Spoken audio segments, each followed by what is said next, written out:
Zinc মুক্ত অবস্থায় আছে, আর আমরা বলছিলাম কি মুক্ত অবস্থায় জারণ মান কত 0, মুক্ত অবস্থায় জারণ মান কি 0।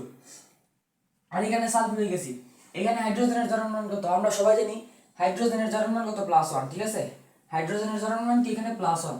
আর সালফেট, সালফেট দেখো এটা কি SO4 না, যারা চ্যাপ্টার 5 পড়ছো তারা এটা জানো, এটা কি সালফেট একটা যৌগমূলক। আর এটার আধান কত, এটার চার্জ কত, এটার চার্জ কি -2, ঠিক আছে, এটার চার্জ কি -2।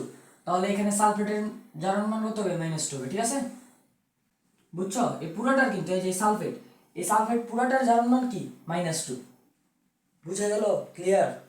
আর হাইড্রোজেনের জারণ মান আমরা জানি কি +1, ঠিক আছে। তো এখানে দেখো জিঙ্ক এর সাথে কি আছে সালফেট যুক্ত হয়েছে, সালফেট একটা কি -2, এটা আমরা জানি, তাহলে জিঙ্কেরটা কি হবে, যেহেতু এটা -2 তাহলে জিঙ্কেরটা যদি আমরা স্টেবল করতে চাই, আর তোমরা যদি মুখে মুখে বের করতে না পারো আমি একটা টেকনিক শিখিয়ে দিতেছি, দেখো মুখে মুখে বের করা যদি না পারো, এইটার জারণ মান তুমি কিসের জারণ মান করবা, জিঙ্কের জারণ মান বের করবা। তো জিঙ্কে তুমি x ধরো, x প্লাস সালফেটের জারণ মান কত -2, এটা -2 ইকুয়াল কত হবে 0 হবে।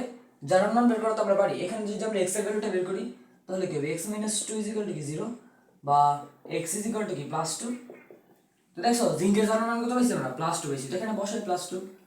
দেখো তো এখানে হাইড্রোজেনটা কি মুক্ত অবস্থায় আছে না, মুক্ত অবস্থায় তো আছে, তাহলে মুক্ত অবস্থায় হাইড্রোজেনের জারণ মান কত হবে 0 হবে।